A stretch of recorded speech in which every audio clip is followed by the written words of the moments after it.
Царският орел е една от най-силно застрашените птици в глобален мащаб. И България е една от малкото страни, която все още има значителен брой двойки от този рядък вид. И една от малкото страни в Европейския съюз, която все още тези прекрасни птици са се съхранили. През последните 10 години Българско дружество за защита на птиците положи много усилия за опазване на царските орли в България. Ние охраняваме много от гнездата и е факт, че повечето от младите птици успешно напускат гнездата. Проблемът е, че след това много малка част от тях се връщат в районите, на където са се излюпили и заемат нови територии.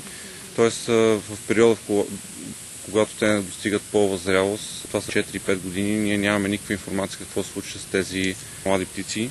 Много от тях вероятно загиват. Затова и в рамките на Life Plus проекта за опазване на царски орел и ловни сокол в България, Българското дружество за защита на птиците започна програма за сателитно проследяване на млади царски орли. Общо планираме да поставяме 14 сателитни предаватели с GPS приемник, които позволяват в продължение на много години да проследяваме пътя на птиците.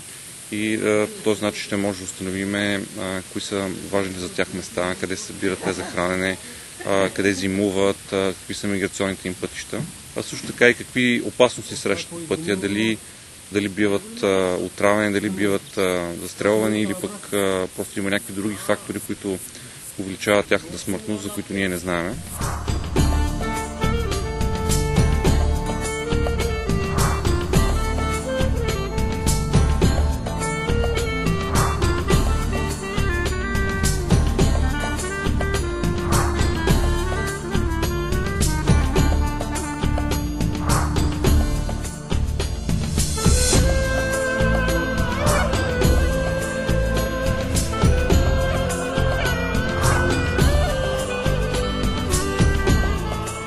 Dr. Mayborg, would you tell us a bit more about this satellite technology and how it could follow a bird?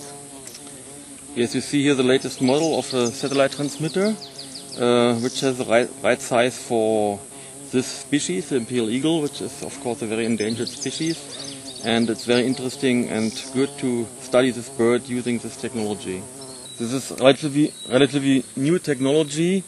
You get fixes which are like any fixes when you have in your car, for instance, when you go with a what they call it, can't find the right name now. So it's precise up to a few meters. So you can get not only precise fixes, you can also learn about the flight, altitude, speed, direction. This way you can learn many things about the birds.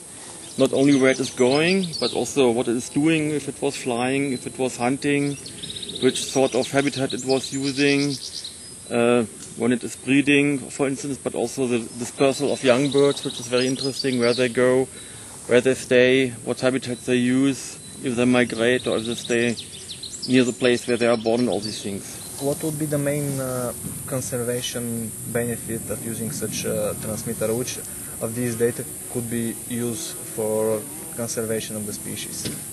Well, I think for you here in Bulgaria, it's very important to know what the young birds do. This is certainly a very important issue, to know if the young birds stay within your country for the whole year round or if they migrate to other countries.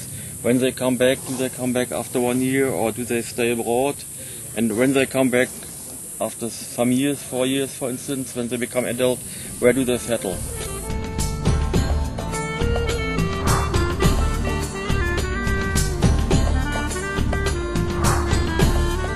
През 2009 година БРЗП ще постави общо 8 сателитни предавателя.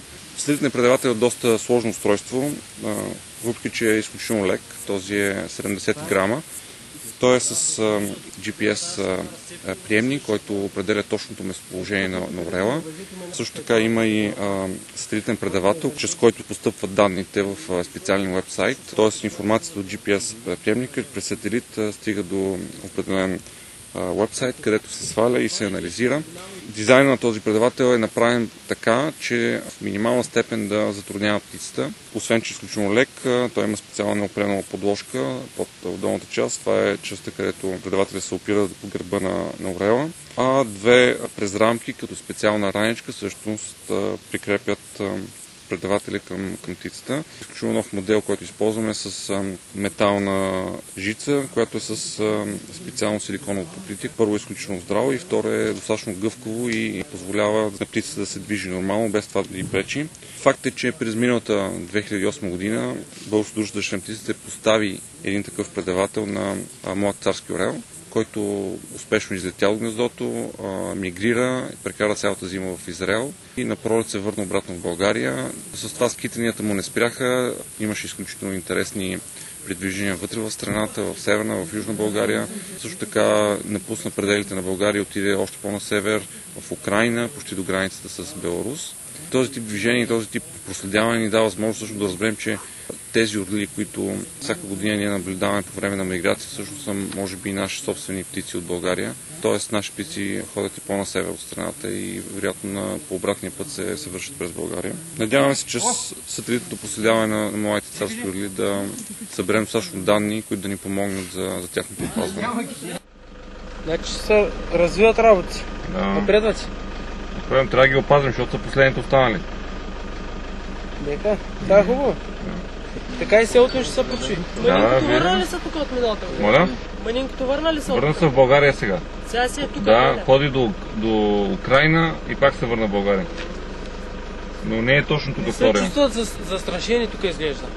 Тук, защото вие не ги закачате. Ако не ги закачате вие, няма да има проблеми. Няма, кой да ги закача? Тя нищо не правят.